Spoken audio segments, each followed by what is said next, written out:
መስቀል ለምን እንደምናከብር ነግሬህ ነበር ምክንያቱም የሆነ እናንተ አሁን እኔ አንዳንድ ጊዜ ማለት ነው አንተ ጋር ብዙ ጊዜ እናወራ ስለምንግባባ ነው ሌላ ሰው ስድብም ዛቻም መገልመጥ ምናምንም አይፈቀድም ልከራከርም አይደለም ፈልገው ግን መስቀሉን ስናከብርኛ መስቀሉ ላይ የዋለውን ክርስቶስ ያከበር እንደሆነ እምነት ስንቀባ ደግሞ በእምነት ማን እንደዳነ እሱን ስለምናቅ ነው እንትን ያለው ግን ከዚህ ጋር የሆነ ጥያቄ በጠይቅህ ደስ የሚለኝ ምን ነው መጻፍ የምትቀበሉት እናንተ አሁን እኔ 66 ብቻ ከተባለ አሁን ስለ ታሪክ ኤርሚ በተለይ ማሮፍ አንተ ልትነግረኝ ያስተማመነኛል ምክንያቱም አሁን እናንተ የምትቀበሉት እኔም ለኔም ነው ቀስልንፈልገው ስንክሳራው እናንተ ከናፈልጉም አይደለ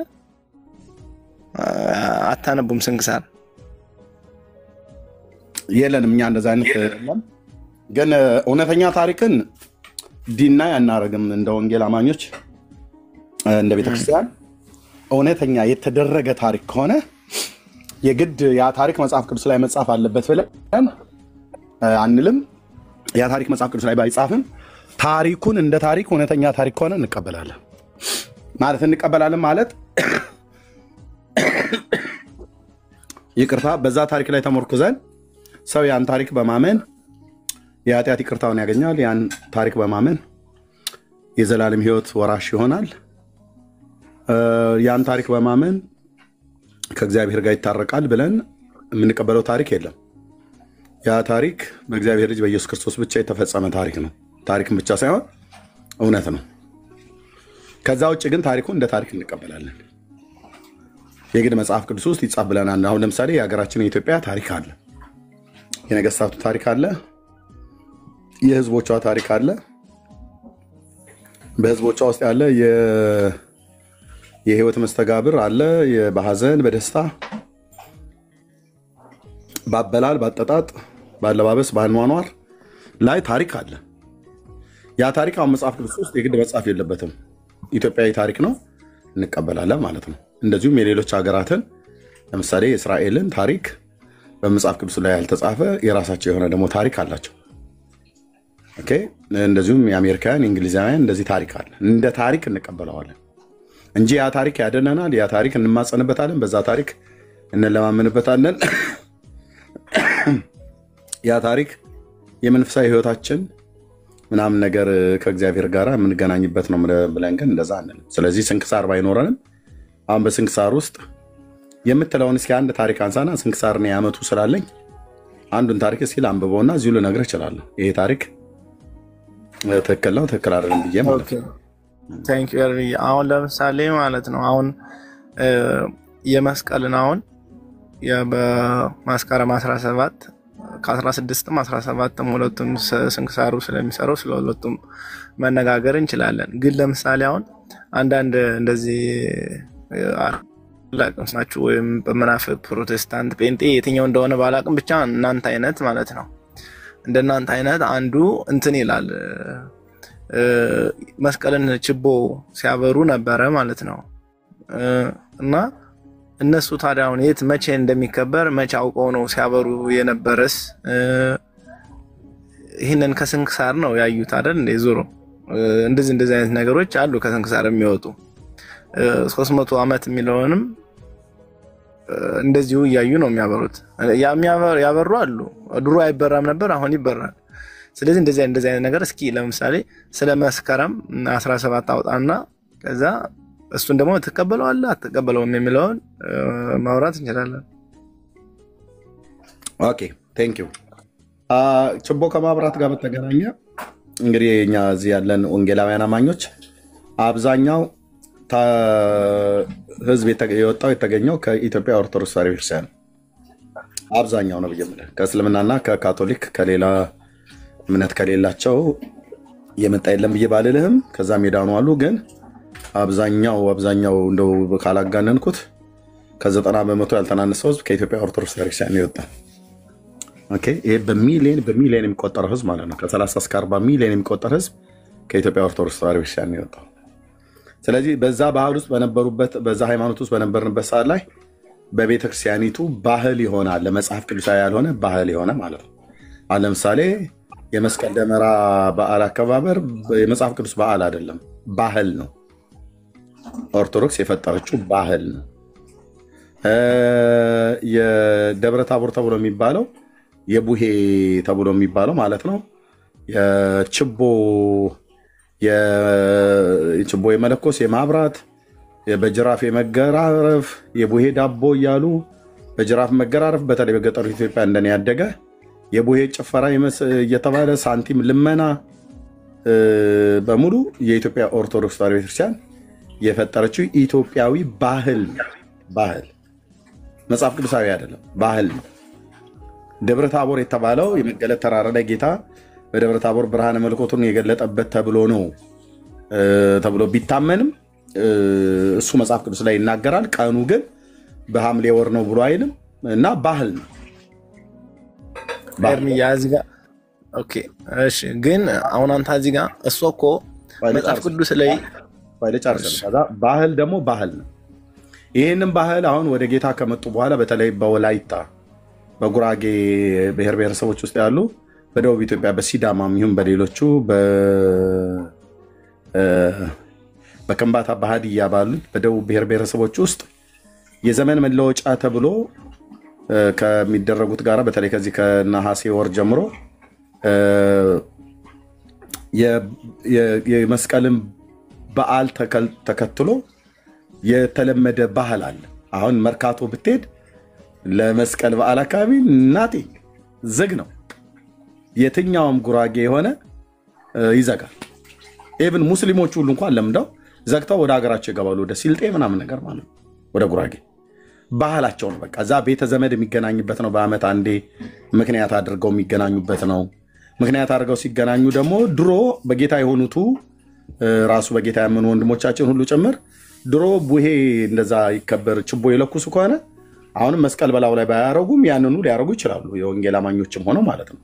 ችቦውን መለኮስ ከበዓል ጋራ በቃ አያይዞት ማለት ነው። መስቀል ግን አያረጉም። አሁን አንድ የሆነ ቦታ ላይ አይቻለሁ። ክርስቲያኖች ናቸው መዝሙር እየዘመሩ ችቦ እያበሩ ነበረ። ይሄ ችቦ ማብራት አሁን የወንጌል አማኞች ሆነው ችቦ የሚያበሩ አሉ። ለቡሄ የቡሄ ማለት ነው። በቃ ባህል ነው፣ መጽሐፍ ቅዱሳዊ አይደለም። ይህንን ማድረጋቸው ነውርም ኃጢአትም አይደለም። በጅራፍ ገጠሩ አካባቢ ላይ እንደኔ የተወለደ አሁን እኔ በገጠሩ ሆኜ እዛው ገበሬ ውስጥ ሆኜ ጌታን አግኝቼ ቢሆን ባህል ነው። በቃ ምንም ሃይማኖታዊ በዓል አይደለም፣ ባህል ነው። ጅራፍ ሰርተን ጅራፍ የማጮፍ በጅራፍ የመጋረፍ እንደዚህ አይነት ነገር ባህል ነው እንጂ መጽሐፍ ቅዱሳዊ አይደለም። ኦርቶዶክስ መጽሐፍ ቅዱሳዊ ነው እንኳን ብላ ብትል እንዲህ አይነትን ድርጊት በደብረ ታቦር ተራራ ላይ ጌታችን ኢየሱስ ክርስቶስ በተገለጠበት እና በዛ ክብሩ ባበራበት ጊዜ ላይ ኤልያስ እና ሙሴ እዛ ተገልጠዋል። ጴጥሮስና ዮሐንስ ያዕቆብ እዛ ነበሩ። ማናቸውም ጅራፍ ሰርተው ጅራፍ ሲያጮሁ አልነበረም። እንዳ ዳቦም ጋብሮ ሽልጦ ሙልሙል ዳቦ የቡሄ ዳቦ መጣና በዓመቱ እንዴት ሰነበቱ እያሉ የጨፈረም የለም እንደዚህ አይነት ነገር። እዛ ማዶ አንድ ጥጃ እዚህ ማዶ አንድ ጥጃ የነማ ከሌ ባለ ጠመንጃ እያሉ እነ ጴጥሮስ አሁን ኢትዮጵያ ውስጥ እንደሚደረገው እንደዛ ሲያዘጠዝጡ አታይም። የለም ይሄ በቃ ኢትዮጵያ ውስጥ የሚደረገው ባህል በባህል ብቻ ነው የምትይዘው። ምንም ቢቀርም የማይጎዳ ብታደርገውም የማይጠቅም ማለት ነው። ዳቦ ከመብላት ውጭ ካልሆነ በስተቀር አሁን በረኝነት ማነው በገጠሪቱ ኢትዮጵያ ስላደኩኝ የቡሄ ጭፈራ ሳንቲም ልመና ከሌሊት ጅብ ጋር ስንጋፋ ሁሉ ነበር። ጭቃ በጭቃ ውስጥ የተደበቀ ሾክ ሁሉ እየወጋን ማለት ነው። የተቀደደ ሱሪ ለብሰን በብርድ አለመጠበሳችን እግዚአብሔር ከልሎ ነው። ባህል ነው በቃ ይሄ መጽሐፍ ቅዱሳዊ አይደለም። ደብረ ታቦር የተባለበት የጌታ ብርሃነ መለኮት የተገለጠበት ተብሎ ቢባልም ከበዓሉ ጋር ከዛ ቀን ጋር በተገናኘ ግን የሚደረገው ነገር ከጌታ መገለጥ ጋራ ምንም የሚያገናኘው ነገር የለም። ምንም እንደዚሁ አይነት ልማድ አሁን ችቦ ማቃጠል ብቻ ሳይሆን ካምፋየር የሚባል አለ በዚህ በነጮቹ በውጭው ዓለም። እንደዚሁም በኢትዮጵያውያን ወንጌላውያን ወንድሞቼ እና እህቶቼ ለምሳሌ አንዳንድ ፕሮግራም በሚኖረን ሰዓት ላይ እንጨት ተሰብስቦ በግ ይታረድና በቃ ኖርማል የቤተክርስቲያን አንድነት ፕሮግራም ሲኖረን በግ ይታረዳል። ሴቶቹም ዱለት የሚከትፍ ይከትፋሉ። የሚቆራርጥና ጥብስ ይጠበሳል። ካምፋየር ይባላል። ቡና ይፈላል። ለስላሳ ይገዛል። በእኛ የእኛን የወንጌላውያኖች ስነግረ ማለት ነው። እና እንጨቱ እየነደደ በዙሪያው እየዞሩ ለጌታ እንዘምራለን። ካምፋየር ይባላል። ልክ እንደዚሁ በነጮቹ ብትመጣ እንደዛ አይነት አለ። የዘመን መለወጫ ላይ ማለት ነው። አሁን በዚህ እኔ ባለሁበት በውጭ ዓለም በአውሮፓም እንደዚሁ አይነት ነው። ምንድነው ማማ ይሄ ርችት የሚተኮስበት ጊዜ ምንድነው የሚባለው? በደንብ ንገሪኝ። ጋይ ፎክስ የሚባል አለ። ርችት ምናምን ነገር የሚተኮስበት ማለት ነው። ጸጊ አውሮፓ ውስጥ አለ አይደል እናንተ ጋር? አዎ እኛ ጋርም አለ። አሜሪካም አለ አይደል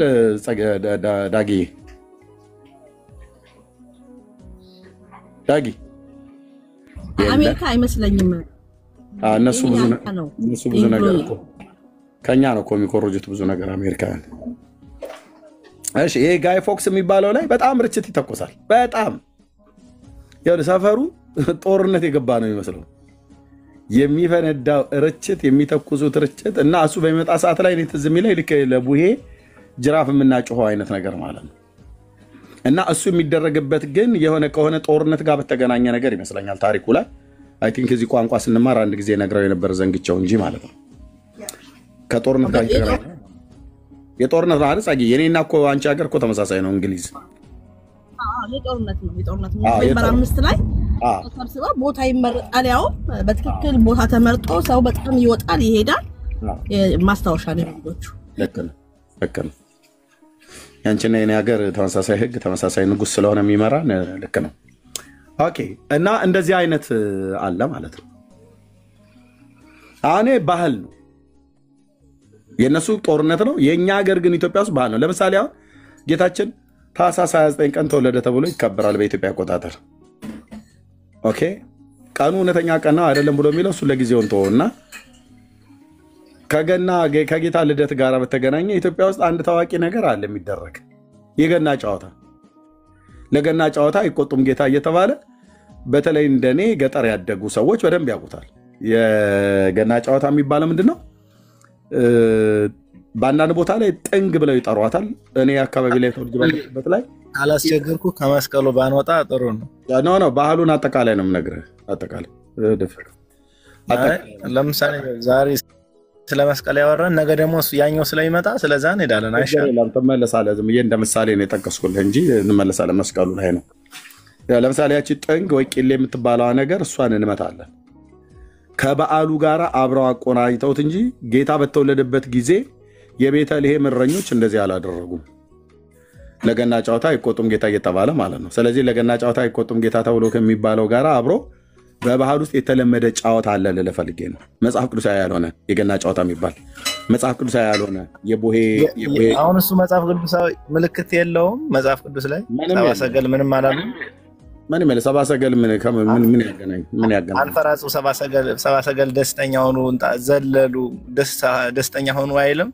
ታዲያ ገና ጨዋታ ድንጋይ ማነው እንጨት ቆርጠው ጥንግ ወይ ቂሌ ሰርተው ተጫወቱ ይላል እንዴ?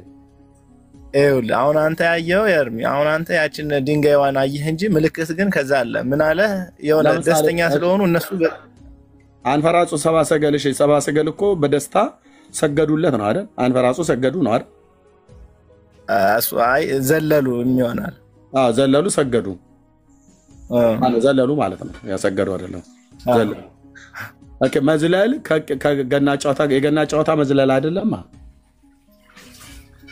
የገና ጨዋታ ኤርሚያው ጥንግ ይዘው ነው የሚመጡት። ጥንግ ይዘው ነው። እውነት ነው። ልክ ነው።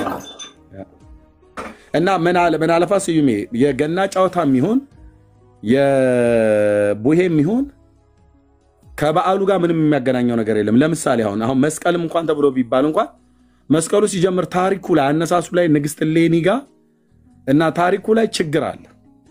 ይኸው የግሪክ ኦርቶዶክስ እምነት ተከታይ የሆነው ስፒሮስ እዚህ ያለውን በኢትዮጵያ ኦርቶዶክስ ክርስቲያን የተጻፈውን እኮ መጽሐፍ ሳነብለት ይሄ ታሪክ በጣም ትክክለኛ ታሪክ አይደለም አልቀበልም ነው ያለው። ይሄ ማንን? የኢትዮጵያ ኦርቶዶክስም ማለት ነው።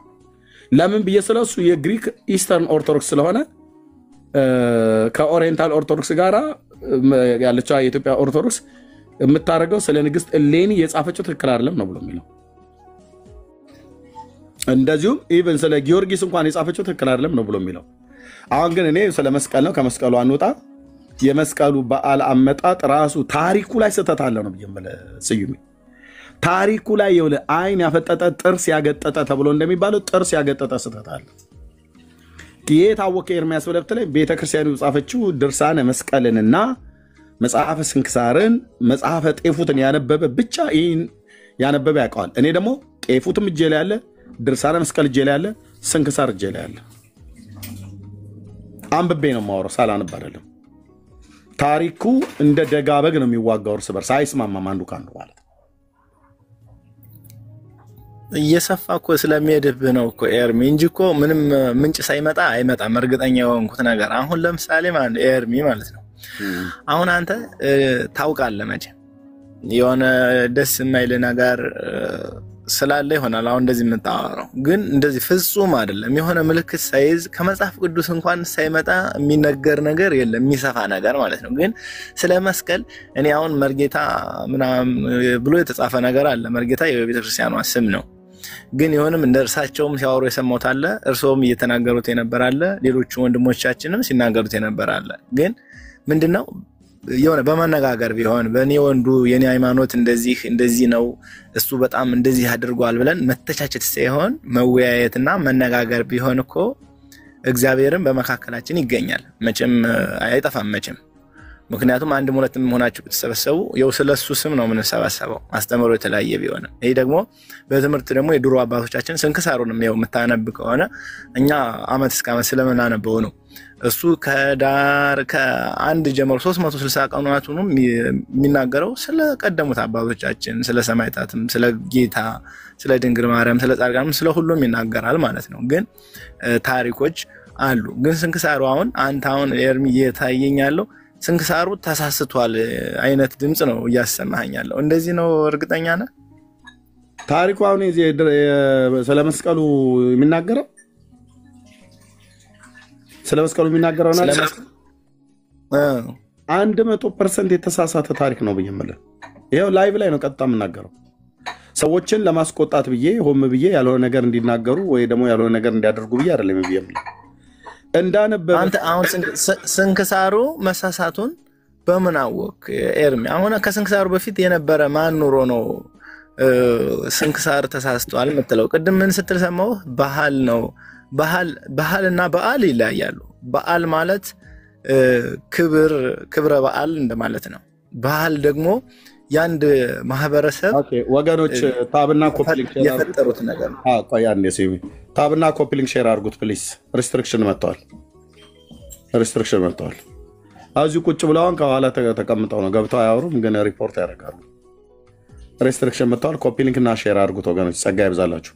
በተለይ ቲክታክ ሳይኗን ምልክቷን ጊሻ የሚባለው ወንድም እንደሚሰጠኝ ትሩዝዬ ቴንክ ዩ ፕሊዝ ያ እሺ ወንድማችን እና ቅድም ስትል የሰማሁት ነው። አሁን እኔ አሁን አንተ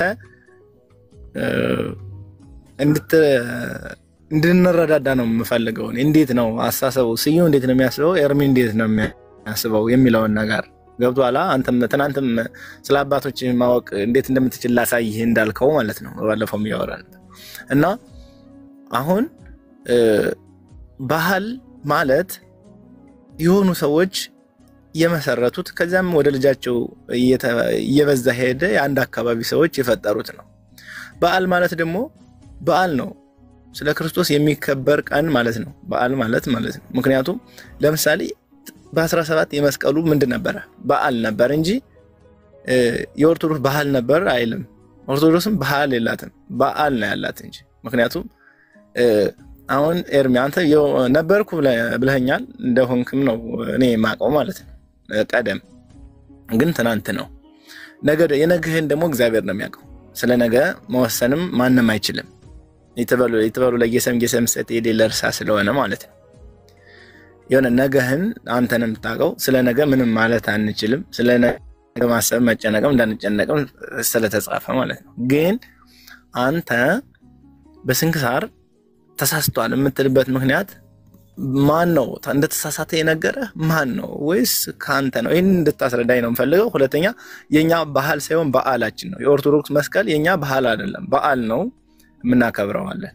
ስለዚህ ይሄንን ደግሞ በዓል የሚለውን የቱ ጋር ነው ያገኘው ካልከኝ እዚሁ ስንክሳሩ ላይ የመስቀሉ በዓል እንደሆነ መስቀሉ የተገኘበት ምልክቱ የተገኘበት ስዕለት ተስላ ነው። በነገራችን ላይ የሚለው አይተው አንበባው ከሆነ እሌኒ ንግስት ያ ቅዱስ የሆነው ንጉስ ቆስጠንጢኖስ ክርስቲያን ቢሆን ተስላ ነበር፣ አህዛብ ስለነበረባት ማለት ነው። ከዛ ከተሳለች በኋላ እሱም ደግሞ በነገሰ ከ20 ዓመት በኋላ እሱ ምን ሆነ? ክርስቲያን ሆነላት። እሷም ደግሞ ቁፋሮን ወታደሮቿን አስከትላ ሄደች።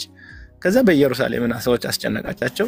እሱ ደግሞ ያነሳው ሽማግሌው ሰውዬ ጎልጎታን ተራራ አሳያቸው፣ ቆፍሩ አላቸው። እነሱም በአይሁድ አስቆፍረው እንደዚህ ነው ታሪኩ እያለ መጣው ማለት ነውና በዓል ነው። ይሄንን ማንልኝ ባህል ብለህ ትንሽ እውነት ነው ሽማግሌው እንዴት ጋር እንዳትጋጭ የሚለው ነው። ሽማግሌው እንዴት ነው የጠቆማት? ኪራኮስ እና አሚኖስ የሚባሉ ሁለት ሽማግሌ አይሁዳውያን ሽማግሌዎች ናቸው።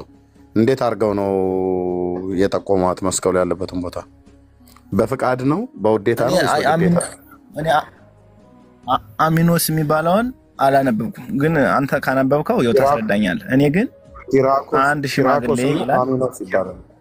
ኖ ኪራኮስ እና አሚኖስ ይባላሉ።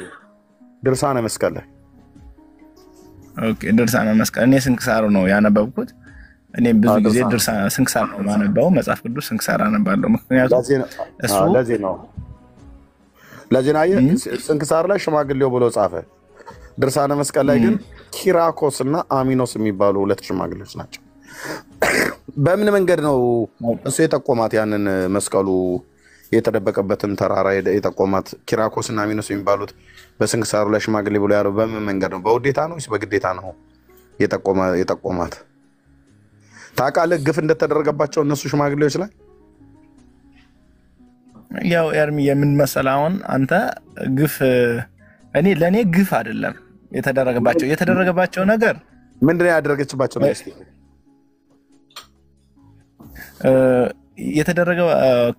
ያደረገችባቸው ምንድነው? ንግስቲቷ መሰለ ሽማግሌውን አስጨነቀችው ይላል ስንክሳሩ ራሱ ነው የሚለው። ከኔ አይደለም። በምን አስጨነቀችው ይላል?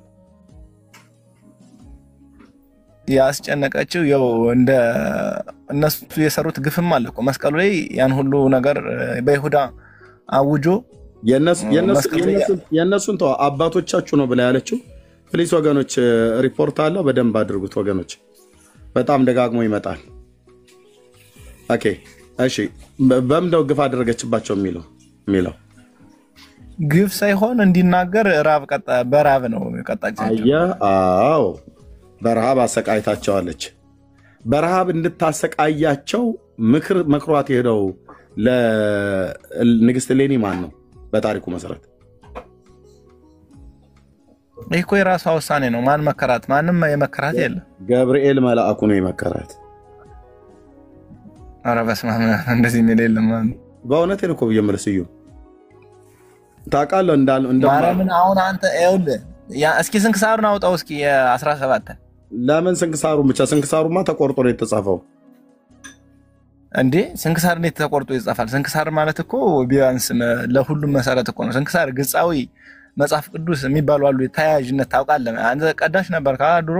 ኧረ እኔ በደንብ አውቀዋለሁ። መጽሐፈ ግጻዊ በሚያዘው መሰረት ያመጣ እና አይተህ ከሆነ ይኸውልህ አሁን ወንጌሉ በቀን የሚነበበው ወንጌልና መልእክት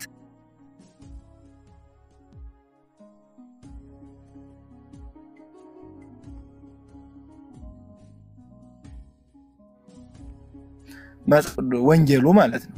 እና በእነሱ መሰረት ነው እንትን የሚባለው። እናንተ አሁን ለምሳሌ የት ነው አግኝተው ነው ሚካኤል ገብርኤል የሚለው? ይኸው ተናገር እውነቱን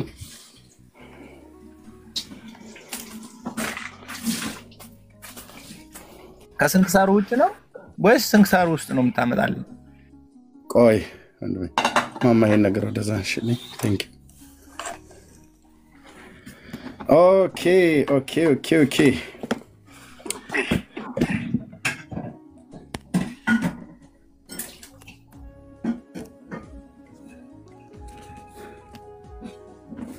ታያል አይደል?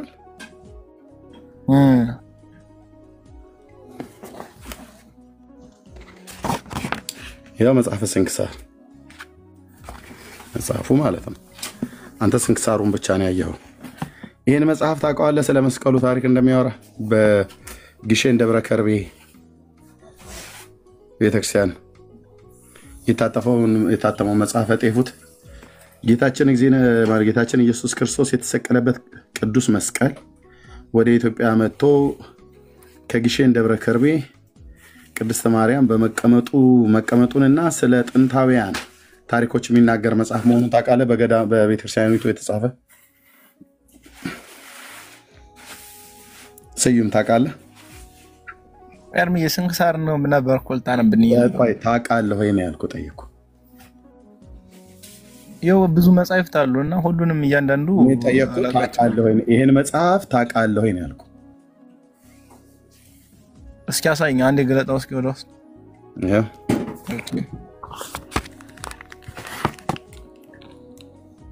ተርጓሚ እኔ አላነበብኩትም እውነት ለመናገር ያ መጽሐፉን አታውቀውም ማለት ነው።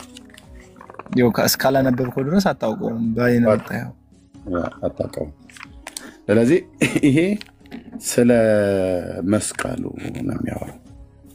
መስቀሉ መቼ እንደመጣ ለምሳሌ የመላእኩ የቅዱስ ዑራኤል በግሼን ደብረ ከርቤ ላይ የፈጸመው ተልኮና ተራድኦ እና የግሼን ደብረ ከርቤ ቤተክርስቲያን መስራችና አባት ፈቃደ ክርስቶስ ታሪክና እረፍት በዳግማዊ በአጼ ዳዊት ዘመነ መንግስት መስቀሉ ወደ ኢትዮጵያ እንደመጣ አጼ ዘርዓ ያዕቆብ መስቀሉን ስለማምጣታቸው የሁለት ጊዜ ነው። እዚህ እንደመጣ ይላል፣ በአጼ ዳዊት መጣ ይላል፣ በአጼ ዘርዓ ያዕቆብ መጣ ይላል። የአጼ ዳዊት እንግዲህ አባት ናቸው ተብሎ ነው የሚባለው፣ ወይ የአጼ ዘርዓ ያዕቆብ ሁለተኛ ስማቸው ነው ብለው ሊሉም ይችላሉ ለማምለጥ። ከአጼ ዘርዓ ያዕቆብ ጋር በተገናኘ ስለ መስቀሉ አመጣጥ በቦታው ስለሚገኙ የቅዱሳን አጽም ማጠቃለያ ብሎ በአጼ ዘርዓ ያዕቆብ ዘመነ መንግስት ንጉሱ ባሉበት ከቦታው ላይ የተደረሰ በግሼን ብቻ የሚገኝ መልክዓ መስቀል አለ። መልክዓ መስቀል ያው እንግዲህ ቤተ ክህነት ሰው ስለሆንክ ታውቃለህ፣ መልኩ በግሼን ብቻ ነው የሚገኘው። ኦኬ እዚህ ጋር ይጀምራል ማለት ነው። መልክዓ መስቀል መልክዓ መስቀል እዚህ ጋር ለዝክረ ስም ቀብሎ ማለት ነው። ኦኬ ይሄም ስለ መስቀሉ የሚናገር ቤተክርስቲያኒቱ የተጻፈ ታሪክ ነው። አንተ ስንክሳሩን ብቻ ነው ያነበብከው። እኔ ይሄንም ስንክሳሩን አነበው ላሳይ ወይ አንብበው መጀመሪያ፣ ከዛ ወደ እሱ ነው ወይ ግድ የለም ከዚህ ነው የምንመጣው። ከዛ ወደ ስንክሳሩ እንመጣለን። ያን ቤተክርስቲያኒቱ አባቱ አይሻልም? አይልም። ይሄ አባት ነው ይሄ ልጅ ነው አይልም። ብራዘር መጽሐፍ ቅዱስ ነው አባት እነኝህን ነው ልጆች ብሎ የሚለው። እመጣለሁ ነው ወደ ስንክሳሩ። እኔ ይሄንን ሙሉን አንብቤያለሁ። ይሄን ብቻ አይደለም ድርሳነ መስቀል በደብረ ሊባኖስ ገዳም የታተመው ስለ ነገረ መስቀሉ የሚናገር ይሄንን ሙሉን አንብቤያለሁ። ስለዚህ እነዚህ ሁለት መጽሐፍቶች አንተ አታውቃቸውም።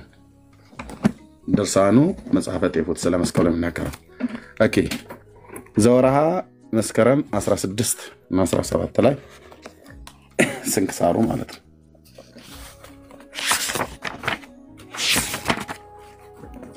ኦኬ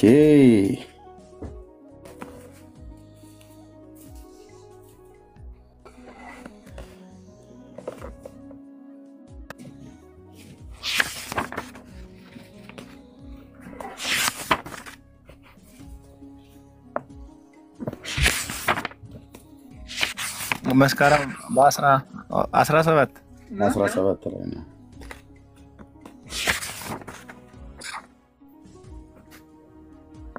ወደ ኋላ ነው መሰለኝ። አግኝቼዋለሁ። ገጽ 78 ያው አንድ አምላክ በሚሆን በአብ በመንፈስ ቅዱስ ስም መስከረም 17 ቀን በዚህ ቀን ክብር ይግባውና ጌታችን ኢየሱስ ክርስቶስ የተሰቀለበት ለከበረ መስቀል በዓሉ ነው። ይህ የጻድቁ ንጉሥ የቆስጠንጢኖስ እናት ንግሥት እሌኒ ከተሰወረበት የገለጠችው ነው። የጎልጎታ ኮረብታ ባስጌጠች ጊዜ በከበረ መስቀሉን አገኘች። ታላቅ ኮረብታም የሆነበት ምክንያት እንዲህ ነው። ብዙዎች ድንቆች ታምራትን ክብርን ይግባውና ጌታችን ኢየሱስ ክርስቶስ ከመቃብሩ ከመስቀሉ የሚገለጥ ሆነው ሙታን ይነሱ ነበር፣ የጎበጡ በሽተኞች ሁሉ ይፈወሱ ነበር። ስለዚህ አይሁድ ተቆጡ። እንደዚህም ስርዓት ሰርተው አዘዙ። በይሁዳ ሀገር ሁሉና በኢየሩሳሌም ቤቱን የሚጠርግ ሁሉ ወይንም አፈር ወይንም ጉድፍ የሚያደርግ በናዝሬቱ ኢየሱስ መቃብር ላይ ይጥል ዘንድ እንዲህም እንዲያደርጉ እሌኒ ንግሥት እስከመጣችበት ድረስ 300 ዓመት እያደረጉ 300 ዓመት ነው።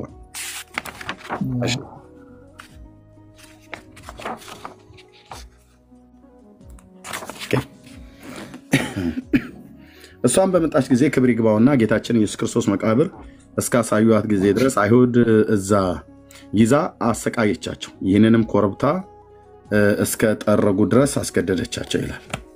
አሰቃየቻቸው፣ አስገደደቻቸው። እሺ ውብ የሆነች ቤተክርስቲያን ተሰራች። ሚዩት አድርገው አንተ ጋር ያስተጋባብኛል። ውብ የሆነች ቤተክርስቲያን ተሰራች። የምታወራው ካለ መክፈት ትችላለህ። በዛችም ቀንም አከበሯት። ለመስቀሉም በዓልን መስከረም 17 ቀን አከበሩለት። የክርስቲያን ወገኖች ሁሉ ከሀገሮቻቸው በመምጣት ክብር ይግባውና ለጌታችን ለኢየሱስ ክርስቶስ የትንሣኤ በዓልም እንዲያከብሩ ለመስቀል ታላቅ በዓልን የሚያከብሩ ሆኑ። ክርስቲያኖችም በየጎዳናው እየተጓዙ ሳሉ ስሙ ይስሐቅ የሚባል አንድ ሳምራዊ ሰው ከእርሳቸው ጋር ነበረ። ከእነሱም ጋር ብዙዎቹ ሳምራውያን ነበሩ። ይህ ይስሐቅም የክርስቲያኖች ወገኖችን ለምን በከንቱ ትደክማላችሁ? ለእንጨትስ ልትሰግዱ እንዴት ትሄዳላችሁ? እያለ ይሳለቅባቸው ነበር። ክርስቲያኑ ማለት ነው። እሺ ከክርስቲያኖችም ወገን ስሙ አውዲኮስ የሚሉት አንድ ቄስ አለ። ሕዝቡም በጎዳና ሲጓዙ የሚጠጡትን ውሃ አላገኙም ነበርና ተጠሙ። ወደ አንድ ጉድጓድም ሄዱ። በውስጧም መሪር የሆነውን የገማ ውሃ አገኙ። እጅግም ውሃ ጥማት ተሰቃዩ። ይስሐቅም እጅግ ይሳለቅባቸው ጀመረ። የቀናች ሃይማኖት ካለቻቸው ይህንን የገማና የመረረ ውሃ ተለውጦ እስኪ ጣፋጭ ይሁን ይላቸው ነበር። ቀሲስም አውዲኮስንም በሰማ ጊዜ መንፈሳዊ ቅናት ቀንቶ ከዚህ ሳምራዊ ይስሐቅ ጋር ተከራከረ። ተከራከረ። ሳምራዊው በመስቀል ስም ታምራትን ኃይልን ካየው እኔ ክርስቶስን አምናለሁ አለ። ያን ጊዜም ቀሲስ አውዶኪስም በዚያ በገማ ውሃ ላይ ጸለየ። ውሃውም ወዲያውኑ ጣፋጭ ሆነ። እርሱም ሕዝቡ ሁሉ እንስሶቻቸውም ጠጡ። ሳምራዊው ይስሐቅ ግን በተጠማ ጊዜ በረዋት በያዘው ውሃ ሊጠጣ ፈለገ። ግን ገምቶ ተልቶ አገኘውና መሪ ለቅሶን አለቀሰ። ወደ ከበረ ቄስም አውዶኪስም መጥቶ ከእግሩ በታች ሰገደ። ክብር ይግባውና በጌታችን በኢየሱስ ክርስቶስ አመነ። በከበረ ቄስ በአውዶኪስም ጸሎት ጣፋጭ ከሆነ ከዚያ ውሃ ጠጣ። በዚያም ውሃ ውስጥ ትልቅ ኃይል የሚሰራ ሆነ። እርሱም ለአማንያን የሚጣፍጥ ሲሆን ለካህዲያን ለአረማውያን የሚመር ሆነ። በውስጡም የብርሃነ መስቀል ታየ። በአጠገቡ ውብ የሆነች የአማረች ቤተክርስቲያን ሰሩ። ሳምራዊ ይስሐቅም ወደ ኢየሩሳሌም ከተማ በደረሰ ጊዜ ወደ ኤጲስቆጶሱ ሄዶ ከቤተሰቡ ጋር የክርስትናን ጥምቀት ተጠመቀ። የከበረ መስቀልም ዳግመኛ የተገለጠበትን መጋቢት 10 ቀን ዜናውን በዚሁ ቀን ጽፈናል። ምዕመናን በታላቁ ጾም መካከል በዓሉን በማክበር ስላለመቻላቸው በዓሉን በቤተክርስቲያን በከበረችበት ቀን አደረጉ። ይህም መስከረም 17 ቀን ነው። በዚህ ቀን አስቀድሞ በከበረ መቃብር በንግሥት እሌኒ እጅ እየተገለጠ ነው። በመስቀሉ ላዳነን ለእግዚአብሔር ክብር ምስጋና ገንዘቡ ነውና ለዘላለሙ አሜን ይላል። አየህ አይደለ? ምን ይናገራል አሁን ስለ ነገረ መስቀሉ?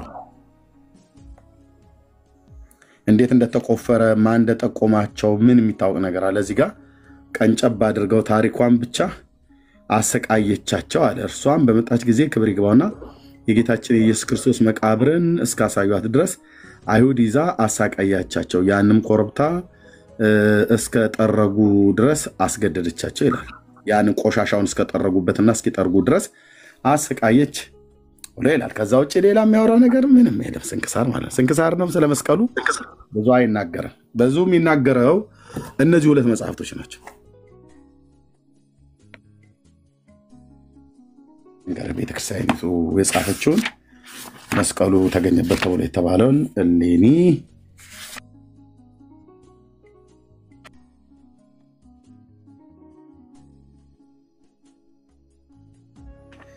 በወርሃ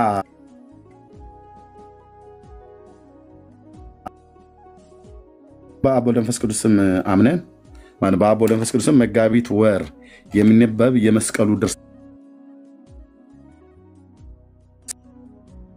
ብሎ ካለ በኋላ እዛ ከገዳማችን ከደብረ ሊባኖስ ጋር ይሁን ይላል። እንዲህ እያለች በምትጸልይበት ጊዜ እሌኒ ማለት ጆዋን ቃል ሰምቶ ስሙ ገብርኤል የተባለ ብርሃናዊ ባለሟል ከእግዚአብሔር ወደ እርሷ ላከላት። እርሱም መጥቶ በግልጽ እያየችው በፊቷ ቆመ። አሁን ንግሥት እሌኒም ይህንን መልአክ ባየችውና በተመለከተች ጊዜ እጅግ ፈርታ ደነገጠች፣ ፈጽማም ተንቀጠቀጠች። መልአኩም እንዲህ አላት፣ እሌኒ ሆይ አትፍሪ፣ አትደንግጪ። እኔ ላጠፋሽ የመጣው አይደለም ላድንሽ ልብሽን ደስ ላሰኛት እንጂ አላት። መልአኩ ማለት ነው። እሌኒም ጌታ ሆይ አንተ ማነህ አለችው። እርሱም እንዲህ አላት፣ አካላዊ ቃል ከእርሷ እንደሚወለድ በሁለት ወገን ድንግል የምትሆን ማርያምን የምስራች የነገርኳት ገብርኤል ነኝ አላት። እሌኒም የእግዚአብሔር መልአክ እንደሆነ ባወቀች ጊዜ በተረዳች ጊዜ እንዲህ አለችው፣ የእግዚአብሔር መልአክ ሆይ ስለ ክርስቶስ መስቀል ንገረኝ አለችው። ይህንን በእግዚአብሔር ልጅ ደም የከበረ ዕፀ መስቀሉንም ስለ ክብሩ ስለ ልዕልናው ተመቅኝተው ክፉዎች አይሁድ የቀበሩበትን የደፈኑበትን ቦታ አሳየኝ አለችው። መልአኩ ከእሷ ይልቅ እውቀት አለውና አሳየኝ አለችው። ገብርኤል ነው የመጣው። ምን ብሎ ይመልስላት ይሆን መልአኩ ገብርኤል? አብረን እናነባዋለን። ታሪኩ እዚሁ ጋር ነው የሚጀምረው፣ እዚሁ ጋር ነው የሚሞተው። ኦኬ። ያም መልአክ ንግሥት እሌኒን መልሶ የጌታ ኢየሱስ ክርስቶስ የመስቀሉ ነገር እጹብ ድንቅ ነው። ወልድ በአባቱ እቅፍ በቅንፍ በእሪና በስልጣን በልዕልና እያለ በዚህ አንቺ በምትጠይቅኝ መስቀል ላይ ተሰቅሎ መልአከ ሞትን ዲያብሎስን ስልጣንን አጠፋ። መልአከ ሞት ዲያብሎስም ሊቋቋመው ወደ እርሱም ሊተላለፍ አይቻለውምና አላት። የክብር ባለቤት ጌታችን ፈጣሪያችን ኢየሱስ ክርስቶስ የተሰቀለበት የከበረ ዕፀ መስቀሉን ነገር ለእኛ ለመላእክት አንድነት ማህበር መርምሮ መረዳትና ድርሱን ማወቅ ተስኖናልና ብሎ መለሰላት። ዋት የመስቀሉን ነገር የደፈኑበትን ቦታውን አሳየኝ። አይ መስቀሉ እጹብ ድንቅ ነው አላት። ከዛስ ቦታውን አሳየኝ።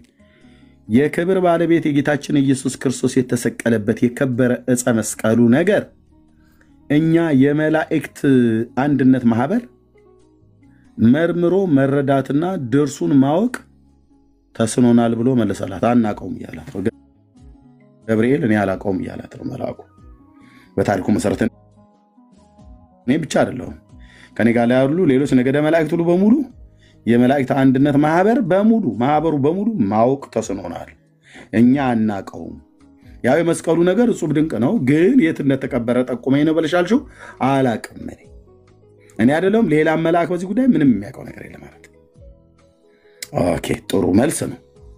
ስለዚህ በመላእክት እንኳን የማይታወቅ ነው ማለት ነው ይሄ ታሪክ። ኦኬ ኦርቶዶክስ በጻፈችው መጽሐፍ በራሷ ትቀጠቀጣለች። የዘመናት ውርደት እዩ። ቀጥሎ የሚለውን ንግሥት እሌኒም መልአኩን ስልጣኑና ችሎታውን ትነግረኝ ዘንድ የምትፈራ ከሆነ ፈርተህ ነው አይደል ማለት ነው። የምትፈራ ከሆነ የመስቀሉን ስልጣንና ችሎታውን ትነግረኝ ዘንድ የምትፈራ ከሆነ ፈርተህ ከሆነ ክፉዎች አይሁድ የክርስቶስን መስቀል የቀበሩበትን ቦታ አሳየኛለችው። ፍርሃት ነው አይደል? ፈርተው ነው መስቀሉ ያለውን ስልጣንና ኃይሉን ፈርተው ነው አይደል? መልአኩ ገብርኤል ፈራህ አይደል? ስልጣኑና ችሎታውን። ለዚህ ነው አይደል አልነግርም ብለህ የምትለኝ፣ ግን ንገረኝ አትፍራ አለችው። አትፍራ፣ አይዞህ፣ አትንቀጥቀጥ አይነት ነገር ነው። አትፍራ። የምን ፍርሃት ነው? አሳይ፣ አንተ ጠቁመኝ ነው የተባልከው፣ ጥቆማውን ብቻ አስተኝ አለችው። እሺ የመላእክት አለቃ ቅዱስ ገብርኤል ለንግሥት እሌኒ መልሶ እንዲህ አላት። ማሪ የሚዩት አድርገው። መልሶ እንዲህ አላት፣ የጌታ ክርስቶስን መስቀል ክፉዎች አይሁድ የቀበሩበትን የደፈኑበትን ቦታ እነግርሽ ዘንድ የተቀበረበትንም ቦታውን አሳይሽ ዘንድ ከፈጣሪ ከእግዚአብሔር ዘንድ አልታዘዝኩም። ስለዚህም ክፉዎች አይሁድ የቀበሩበትንና የደፈኑበትን ቦታ እኔ ገብርኤል ነው ባዩ አልነግርሽም፣ አላሳይሽም፣ አልገልጥልሽም አላታ። ለምን አታሳየኝም? ለምን አትነግረኝም? ለምን አትገልጥልኝም? ከእግዚአብሔር ዘንድ አልታዘዝኩም። ማን ነው ባዩ? ገብርኤል መልአኩ። እግዚአብሔር አላዘዘኝም ነገር ግን የሚለውንስ ይመጣለሁ። ስለዚህ ምንድን ነው? ልብ በሉ ወንድሞች እናቶች፣ እመጣለሁ። ገና አልጨረስኩም፣ ገለብጠዋለሁ። ስለዚህ ከእግዚአብሔር ዘንድ ምን አላልኩ? ከእግዚአብሔር ዘንድ አልታዘዝኩም። ስለዚህ አልነግርሽም፣ አላሳይሽም፣ አልገልጥልሽም።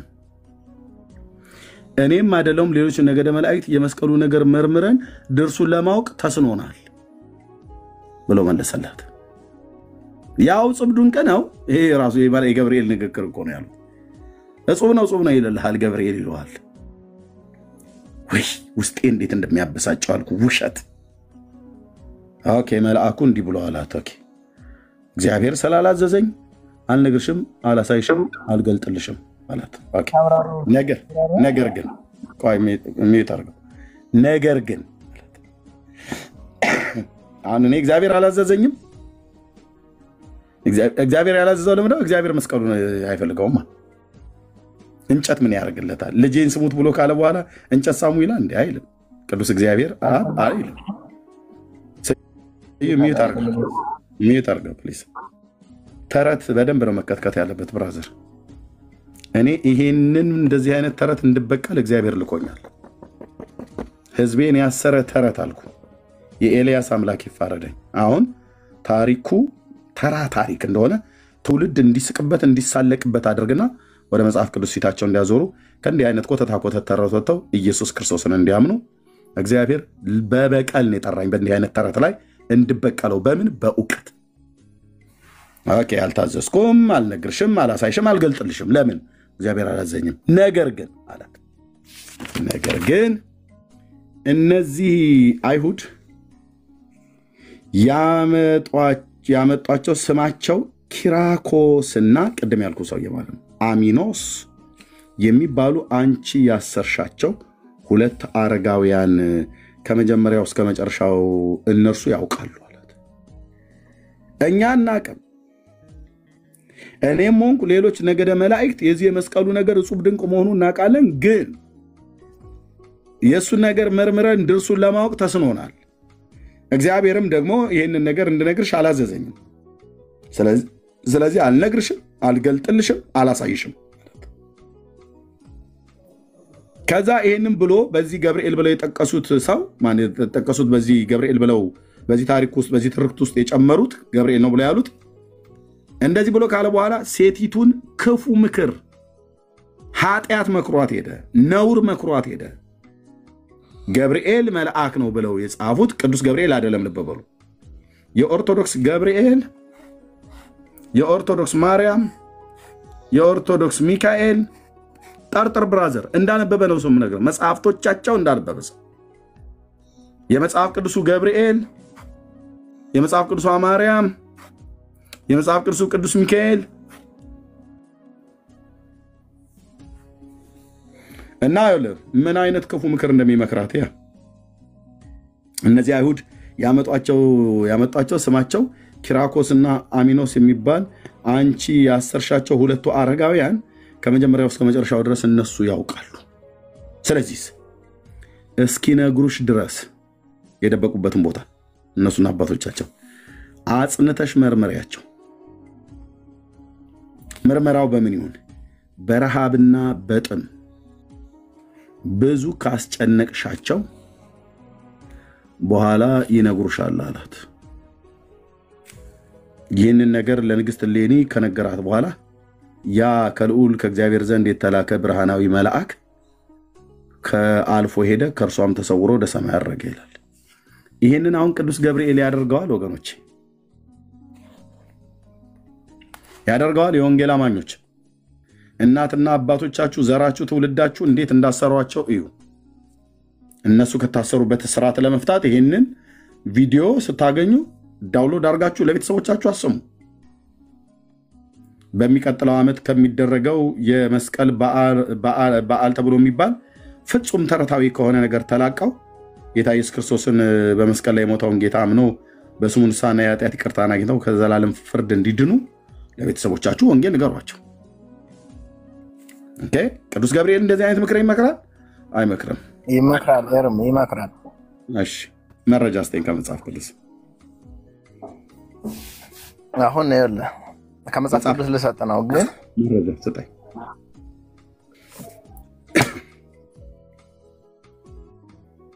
የቱ ጋር ላውጣ መጽሐፍ ቅዱስ ቶሎ ንገረኝ።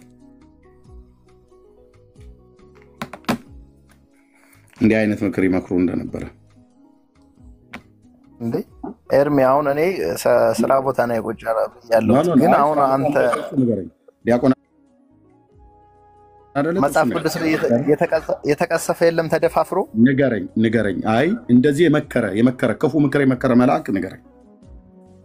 እንደ ምክር ሳይሆን እኮ ይሄ እኮ እንዲወጣ ነው እንደ መስቀሉ እንዲወጣ እሱ መንገድ ነው የመረው። ይመክራል ብለኸኛል፣ ይነግሩሻል ብሎ አላት። አሁን እኔ ጋር ትጣላለህ ማለት ነው። እስካሁን በጸባይ አውርተናል። እኔ እንደ ውሸታምና እንደ ውሸት የሚያጸይፈኝ ነገር የለም። ኦኬ እኮ አብስሩ አያበስርም ነው የምትለኝ አንተ። አይናገርም መስቀሉ እንደዚህ ይላል። ይመክራታል ገብርኤል ብሏል። የትባኑ መልአክ እንደዚህ አይነት ክፉ ምክር እየመከሩ ሰውን በረሃብ አሰቃይና እነሱ ይነግሩሻል፣ እኛ ግን የተደበቀበትን አናውቅም፣ ሰው ግን ያውቃል እያሉ እነሱ የማያውቁትን ሰዎች ያውቃሉ እያሉ የሚያውቁትን ሰዎች ደግሞ በረሃብና በጥም አንገላቱ ብሎ የእግዚአብሔርን ሕዝብ አይሁዳውያንን ሁሉ ጭምር ሳይቀር እንዲያገላቱ ክፉ ምክር መክሯት ሄዷል ብዬ ስለ አዎ ይመክራሉ ብላል። መረጃ ከመጽሐፍ ቅዱስ ምዕራፍ ስንት የትኛው መጽሐፍ ላይ ላውጣ? የትኛው መጽሐፍ? ብሉይ ኪዳን አዲስ? ጠብቀኝ። ያ ቶሎ ክፉ ምክር የመከሩበት ቦታ ማለት ነው። እኔ አላቅም፣ እናንተ ግን እንደዚህ አድርጉ ብሎ የመከረ መልአክ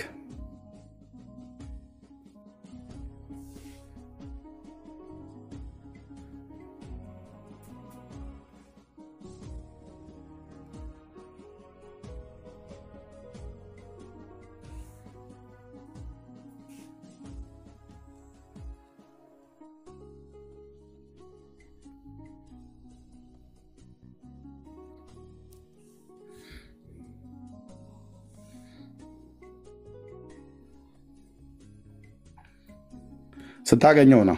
ይሄን አልከቆየህ አልታገሰም። ስታገኘው ነው። ቅድምም ሪፖርት ተደርጎብኝ ነበር። ስታገኘው መረጃውን ገዝተህ ደግመህ ላክልኝ።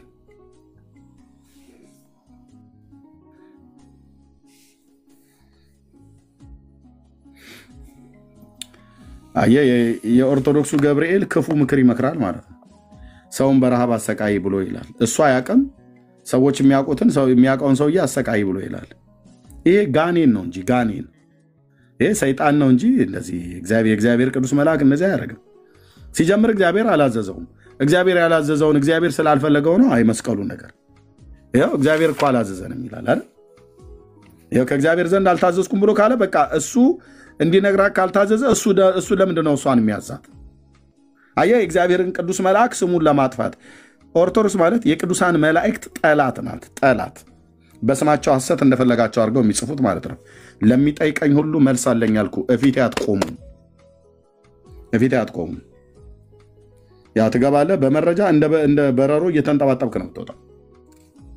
ከእግዚአብሔር ዘንድ ካልታዘዘ መልአክ አሁን ቅድስት ድንግል ማርያም ጋር ሲመጣ ታዞ አይደል ነገራት አይደል? እንደ በረሮ እየተንጠባጠብክ ነው። የጌታ እናት ጋር ሲመጣ መልአኩ ታዞ ነው የመጣው። የታዘዘውን ነገራት። ዘካርያስ ጋር ታዞ ነው የመጣው። የታዘዘውን ነገረው። እዚህ ካልታዘዘ ከእግዚአብሔር ዘንድ አልታዘዝኩም ብሎ ካለ በኋላ እሱ ግን ሰዎችንም እንድታሰቃይ ለምንድን ነው የሚያዛት? ሂዝ ዴቪል። ይሄ ጂኒ ነው፣ አጋንንት ነው እንጂ ቅዱስ ገብርኤል አይደለም። ምን በወጣው መልአኩ ስሙን የምታጠፉት?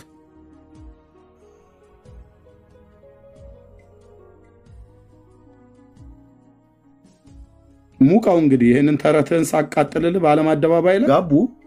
በማግስቱ መልሳቸውን ያደረጉት አንድ አቶ ልፍነ የሚባሉ ሰው የነበሩኝ አካባቢ ላይ አቶ ልፍነ ጓሮ ነው እና አቶ ልፍነ ጓሮ በነበረው ሽንኩርትና በዱባውም በምኑም እንደዚህ እያረጉ የዘንጅሮ ጎሳዊ ተሰብስበው ከጦጣ ጋራ በአንድነት አብረው ጭፈራው ሲደልቅ ከበሮ ሲመታ ያንን ጋራ ዞሮ ይሰማ ነበር ይልላል። ኢትዮጵያ እንዴት አይነት እኮ መጋኛ ነገር ነው የገባብን። ከዛ ያገባት ዝንጀሮ ወዲያውኑ አረገዘች ጊዜ መንታ ወለደች። የተወለደው የመጀመሪያው ወንድ ስለነበረ ስሙን አስማማው ብላ ጠራችው። ዝንጀሮና ጦጣ የተስማሙበት ነበረና ይልልሃል ቁጭ ብሎ ወይ እርሜው እያችሁ ሄጄ ስመለስ ዝንጀሮ ወለደ እያላችሁ ሁሉ ምንድን ነው? ወትስ ጎይንግ ኦን? ተወሰላ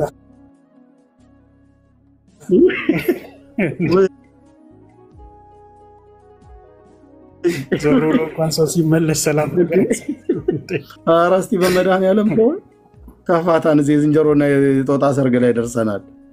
እና አስማማው ብላ ልጁን አወጣችለት። የጦጣና የዝንጀሮ ጉባኤ ተስማሙበት ዕለት ነበረና ይሉልሃል። ደግሞ እኮ ሲናገሩ እንዴት እንትን እንደሚሉት ይሄንኑ በቃ በጥቁር እስክሪብቶ ጽፎ የምር ነው እርሜው። ቆይ እንዴት የምር ነው ወይ? እኔ አንተ እስከመቼ ድረስ ነው ቆይ የማታምነው? ግን ያንተ አለማመን እስከመቼ ነው ቀን የሚርቀው? ተረት ኦርቶዶክስ ብቻ ልትናገር ማለት ፈቀደለት። እኔም ገጠሬ ነኝና ባላገረኝና እረኝነቴን ቦታ ማቀውን እናገራለሁ። ማከማ ያንሳል። የተረት ለተረት አሜን ትሉ ከሆነ የኦርቶዶክስ ጽፋ ነው። እኔ ደግሞ ባይጻፍም በሀገርኛው ቢል የሚባለው እንለዋለሁ።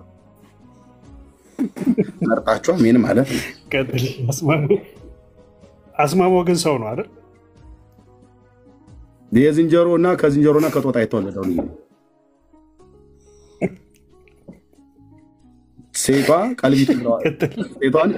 ሴቷን ቀልቢቱ ብለው ጠራት፣ ወንዱን አስማማው ብለው ጠሩ። ያው ቀልቢቱ መባሏ እናቷ በዝንጀሮ ጎረምሳ ተማላ ግመሬውን አይታ ፀጉሩን ነስንሶ ጎፈሬውን አበጥሮ ሲመጣ ይልላል። ቁጭ ብለን እኮ ነበር ዝም ብሽ እያልን እንሰማኝ ነበረው። ይህንኑ በቀይ በጥቁር እስክሪብቶ ቀይራ ኦርቶዶክስ አመጣችልህ። በስመ አብ ወወልድ ወመንፈስ ቅዱስ አሐዱ አምላክ በዛቲ ዕለት አይረፈ ብላ ትጀምርላለች።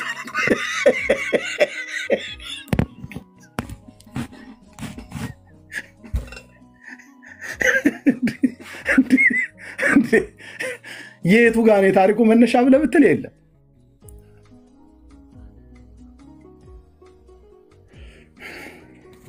እኔ የማገላገለኝ ስለ ጌታ ኢየሱስ ክርስቶስ ሆነት ኢየሱሴ ገላገለኝ እኮ አይገልጥም። ገላገለኝ እኔ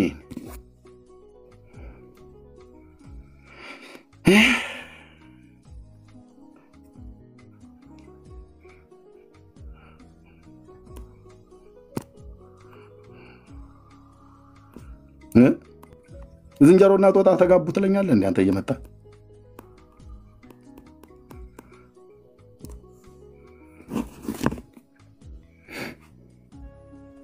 በቃ ስዩምም ወጣ።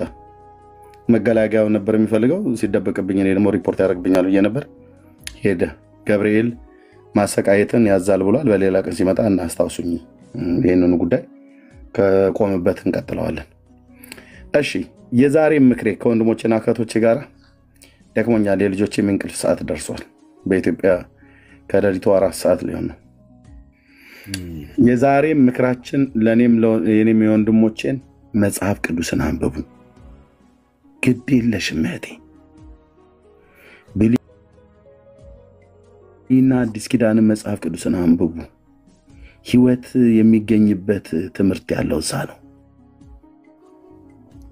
ኢየሱስ ክርስቶስን በማመን መዳን የሚገኝበትን ጥበብ ሊሰጡ የሚችሉትን ቅዱሳት መጽሐፍት አውቀሃልና ይላል።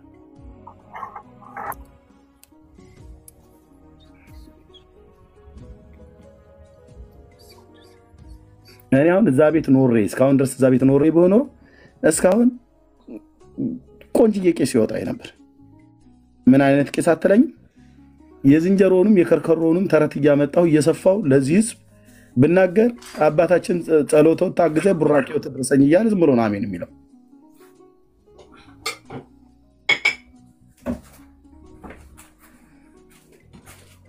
ግን ጌታ ደግ ነው፣ አስቀድሞ ፈታኝ ማለት ነው። መጽሐፍ ቅዱስን አንብቡ ወንድሞቼና እህቶቼ፣ እባክህ ልለምን ወንድሜ፣ መጽሐፍ ቅዱስን አንብብ። እህቴ መጽሐፍ ቅዱስን አንብቡ። መጽሐፍ ቅዱስ ማለት ብሉይ ኪዳንና አዲስ ኪዳን፣ በተለይ ጌታችን ኢየሱስ ክርስቶስ አዲስ ኪዳን ቅዱስ ማቴዎስ ከጀመረው ከዛ ጀምራችሁ እስከ ራእይ ድረስ 27ቱ ቅዱሳት መጽሐፍትን ስታነቡ በቃ አምላክ ሰው በጌታ በኢየሱስ ክርስቶስ የተደረገልንን ስታየው ፊት በእንባ ይታጠባል። የእግዚአብሔር ቃል ልብህን ይነካል። በኢየሱስ ክርስቶስ ፍቅር እንድትሸነፍ ያደርጋል። ከአንደበትህ ኢየሱስ የሚል ስም ከዛ ጊዜ ጀምሮ አይታጣም። በእውነት ቅዱስ ቃሉን በፍጹም ልብህ አምነው ከተቀበልከው እውነቴን ነው የምላችሁ። እና መጽሐፍ ቅዱስን አንብቡ፣ መጽሐፍ ቅዱስን አንብቡ። በቃ ሌላ አይደለም፣ መጽሐፍ ቅዱስን አንብቡ። ጌታ በሰጣችሁ አይን አንድ ቀን መጽሐፍ ቅዱስን ሳታነብ ከግንባር በታች 2 ቦታ በግራና በቀኝ ግራና የቀኝ አይን ተክሎልህ ጌታ ስንትን የማይረባ የማይጠቅም ነገር አየንበት በዚህ አይን። መጽሐፍ ቅዱስን ሳታነቡ የዘመናችሁ ቁጥር እንዳያልቅ። መጽሐፍ ቅዱስን ስታነቡ ክርስቶስ ኢየሱስ ማን እንደሆነ ይነግራችኋል። እሱን ስታውቁት የዘላለም ሕይወት ነው። ልጁ ያደርጋችኋል፣ ኃጢአታችሁን ይቅር ይላል፣ ከበደላችሁ ፈጽሞ ያነጻችኋል፣ አባት ይሆናችኋል፣ ኃጢአታችሁን ይቅር ይላል። የዘላለምን ርስት ተካፋይ ወደምትሆኑበት ወደ ብርሃን መንግስት መጣችሁ ማለት ነው። ይህን እንላለን። ጸጋና ሰላም ይብዛላችሁ። በጣም ይቅርታ መቅድዬ፣ በውስጥ ደውይልኝ። ያን ያልኩሽን አዘጋጂ። እኔ ጋ ያለሽ ዕቃ ወደዛ መሄድ ስላለበት እየጠበቅኩሽ ነው። አይ ዶንት ኖ ግን በውስጥ ደውይልኝ። እዚህ ጋር ማውራት አንችልም። በውስጥ ደውይልኝ እህቴ። እሺ እርምዬ፣ ሰላም ብያለሁ ቅዱሳን። እሺ እደውላለሁ። ተባረኪ ወገኖች። በጣም የማመሰግነው። ከአቅሜ በላይ ደክሞኛል። ልጆቼም እየጠበቁኝ ነው። ዳጊሻዬ፣ ቢኒ፣ መርጌታ፣ ማሩ፣ መቅዲ፣ ቢኒያው፣ ሌሎችም ቅዱሳን ወንዶችና ሴቶች ልጆች ጸጋና ሰላም ይዛላችሁ። ቴንኪዩ። ታብና ኮፒሊንግ ሽሩ በደንብ ስላደረጋችሁት። የቀድሞ ሪስትሪክሽን ሁሉ ራሱ ለቋል። ተባረኩ። ጌታ ቢፈቅድ እና ብንኖር ደግሞ እንገናኛለን። ወንጌልን እንሰብካለን። ትውልዳችን የተያያዘበት ይሄ እስራት ካልተፈታ ወንጌል ይሄ ሁሉ በተጠቀጠቀበት ወንጌልን በተነግራቸው ኦክፓርን ተይዟል። እና ጸጋና ሰላም ይብዛላችሁ። ተባረኩ። ሰላም ሁኑ።